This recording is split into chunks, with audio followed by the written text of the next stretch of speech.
Tingnan nyo ha. Yung Senate Blue Ribbon Committee, yun po yung sana inaasahan ng taong bayan para malantad ang totoong mga sindikato at mastermind na alam naman natin yan. Ang problema kasi ito si Panfilo Lacson nagpagamit din po eh. Pero ito sa pagbabalik niya kasi 'di ba binatikos binira ni Senador Marcolita yan.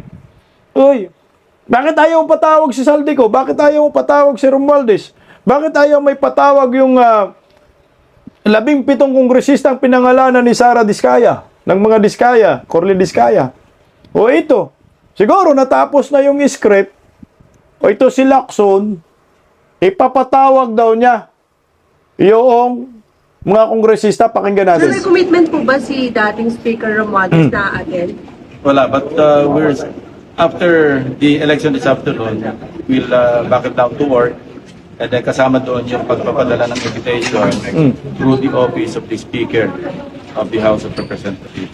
So, Siya, plus yung 17 congressmen mentioned by Diskaya Copon, including Congressman Eric Yap. Yan yung imbitahan namin through the Speaker. Sir, yung very important darating witness. siya.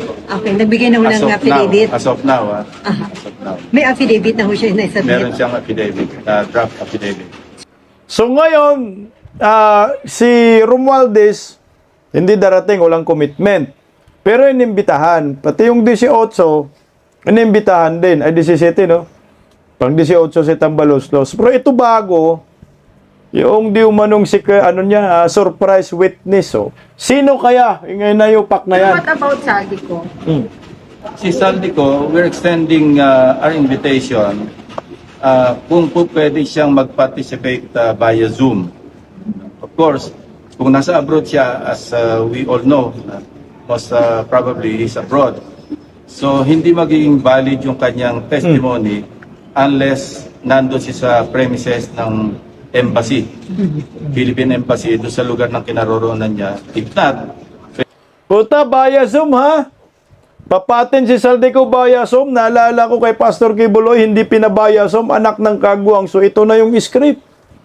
So doon daw sa embassy, pwede magbaya Zoom, anak ng pwede kagwang. naman siya mag-testify and then pwedeng after the testimony, pwede niya ipa-affirm yung nilalaman ng kanyang salaysay, yung kanyang testimony sa isang consul kung saan sa Manila. So may ganung arrangement na with him, Yun sir? ang gagawin namin. Yun ang Puta, plano special namin. treatment, Kung ha? hindi siya makapunta sa embassy physically para doon siya mag-testify, para maging valid yung kanyang testimony, even after testifying, pwedeng i-affirm through a consul na yung kanyang tinestify, maybe, alam Friday, tapos pumunta siya ng embassy or consulate ng Saturday, pwede niyang i-affirm doon na lahat ng tinestify niya truthful, at saka yung wala siya idadagdag, walang babawasan doon sa kanyang tinestify. Ibig sabihin, sir, meron kayong communication with Saldico. Wala. So paano po yung So sa arrangement? kanyang address.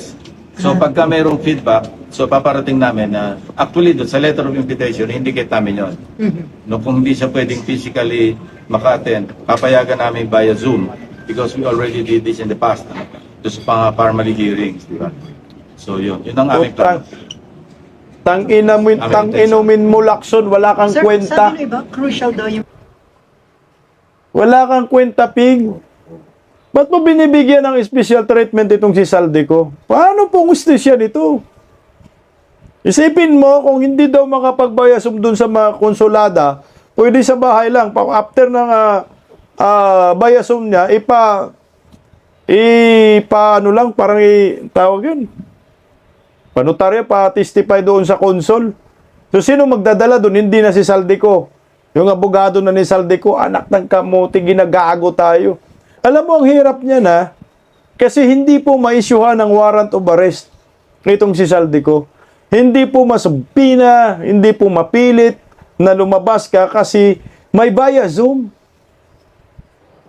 Intindi mo, Panfilo Lacson, na talagang hindi po maaresto. Hindi makansila ang pasaporte, hindi maisyuhan ng warrant of arrest dahil binibigyan ng special treatment ni Panfilo Lacson itong si Saldico. O, tingnan mo. Yan yung script ho nila.